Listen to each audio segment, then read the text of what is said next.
I've never seen anything like this. This isn't just that we can describe it as Orwellian, it's straight out of Orwell's 1984. If you recall that book, which everyone should reread because it's apparently become more relevant now than ever. Remember, there was a distinction between the truth, which was actually what was happening, the actual circumstances, and fact. Facts in that book are just what people believed to be the circumstances. And Google, I'm sorry, this makes me so uncomfortable, it hurts my brain. Google has now released new guidelines that aren't just targeting conspiracy websites. They are openly, directly targeting them, and they say that. But they're targeting any site which would even attempt to contradict what they claim are well-established historical and scientific facts. That is their wording. So one of the examples in this document talks about how they're going to rate main content on web pages, and that's how the pages show up in search rankings. Websites that present unsubstantiated conspiracy theories as if the information were factual, and then it gives an example of the Vatican's knowledge of the planet Nibiru. That's a pretty far out there theory for a lot of people, but as we all know, this has to do with anything that contradicts what they want people to think about how reality is. Google's Eric Schmidt, of course, attending Bilderberg every year. Help us understand where's the future of search going? Well, when you use Google, do you get more than one answer? Of course you do. Yeah, of course. Well, that's a bug. Yeah. We have more bugs per second in the world. There Because are. we should be able to give you the right answer just once. So they're going to determine what it is that people are allowed to see on the internet. It used to be, we talked about this, ranking information, hiding information from people. But now in their new document, it's the new quality raters guidelines. They put out certain examples of conspiracy theory websites they're going to target, but it isn't just that. It's not even remotely just that. It's not going to be limited to just the outlandish, crazy conspiracy theories. Which, by the way, is why I think some of them are being pushed so hard right now. Some of the ones that you cannot wrap your mind around.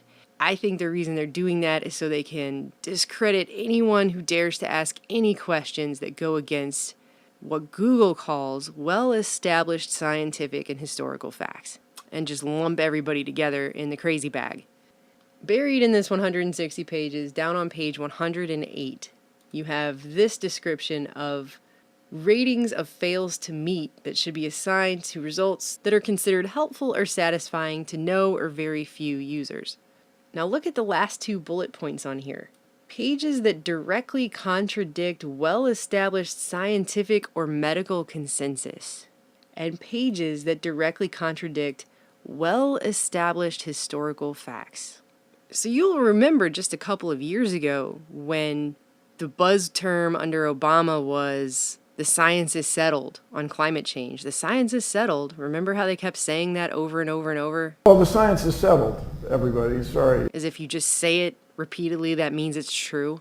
Or websites that will extol all the virtues of vaccinations without providing anybody any information about the very real health risks. And well-established historical facts, geez, I guess that means the magic bullet theory for the JFK assassination. That would be a well-established historical fact, and so that will be what people get to see online.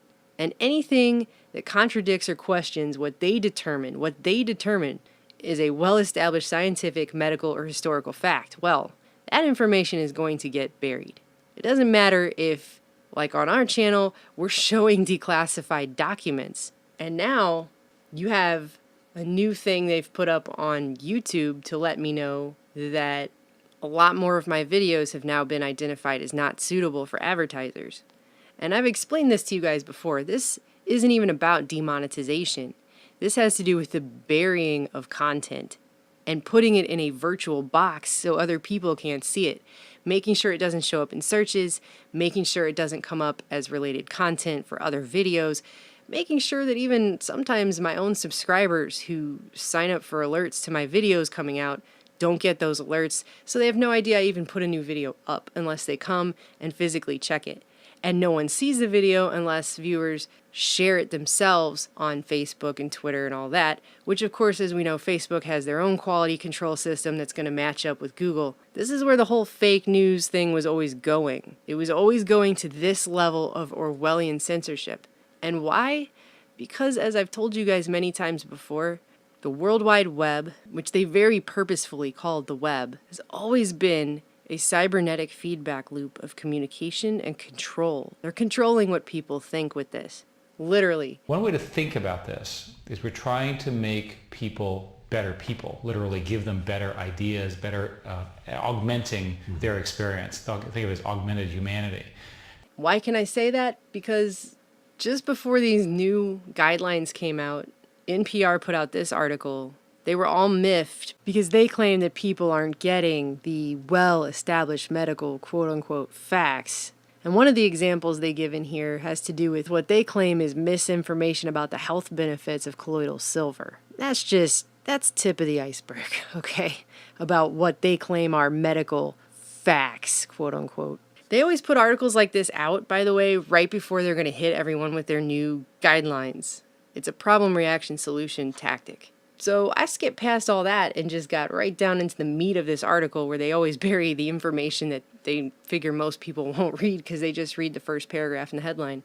And it says the reason this matters is because what shows up in search results shapes people's opinions. They know that the first things that people see when they Google something is going to be what most people just automatically believe. They're not going to go do their own research. They've replaced their brain with Google. And they could sway people's opinion based on what they showed. If it was mostly negative information or mostly positive information, they could get people to believe whatever they wanted them to. And that's what it says down here.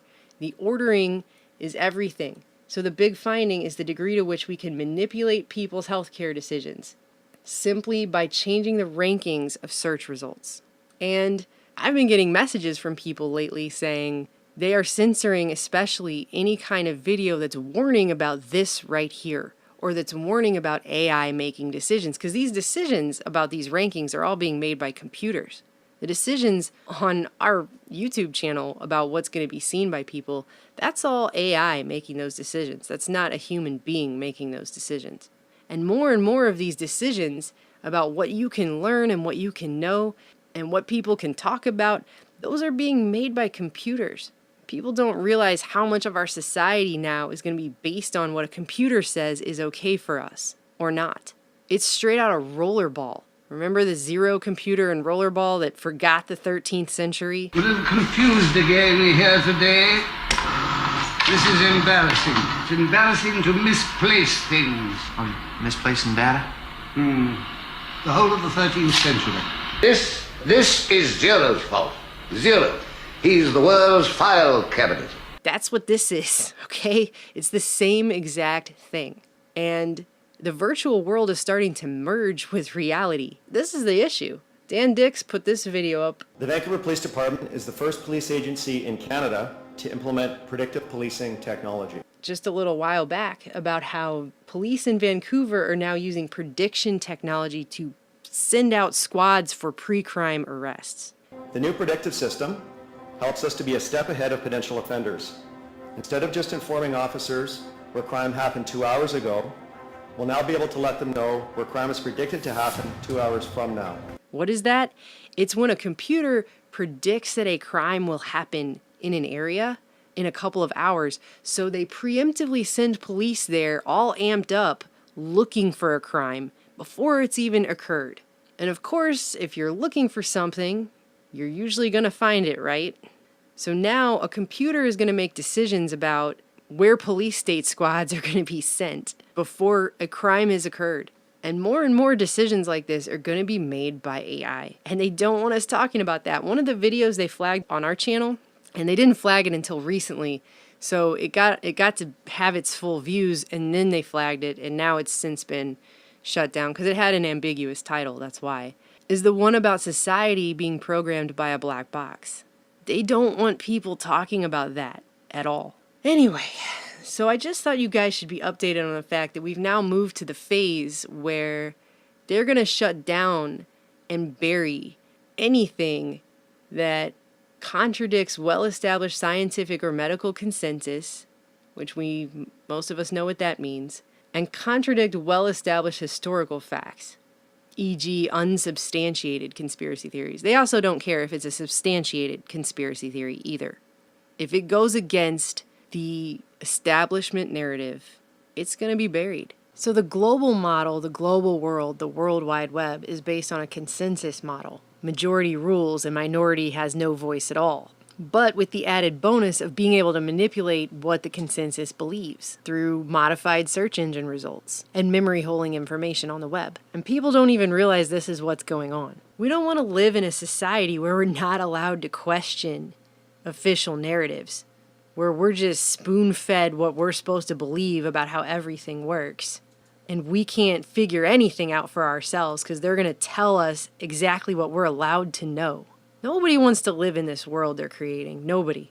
If people really thought about it, got off the computer and formed their own opinion without the aid of Google and Facebook for 2 seconds, and they really thought about this, nobody wants to live in this world that they're creating.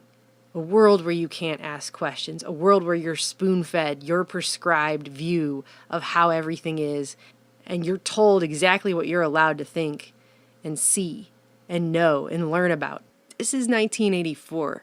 This is where we are. Doesn't matter how much more technologically advanced we get in the years to come, it'll still be 1984. When you use Google, do you get more than one answer? Of course you do. Yeah, of course.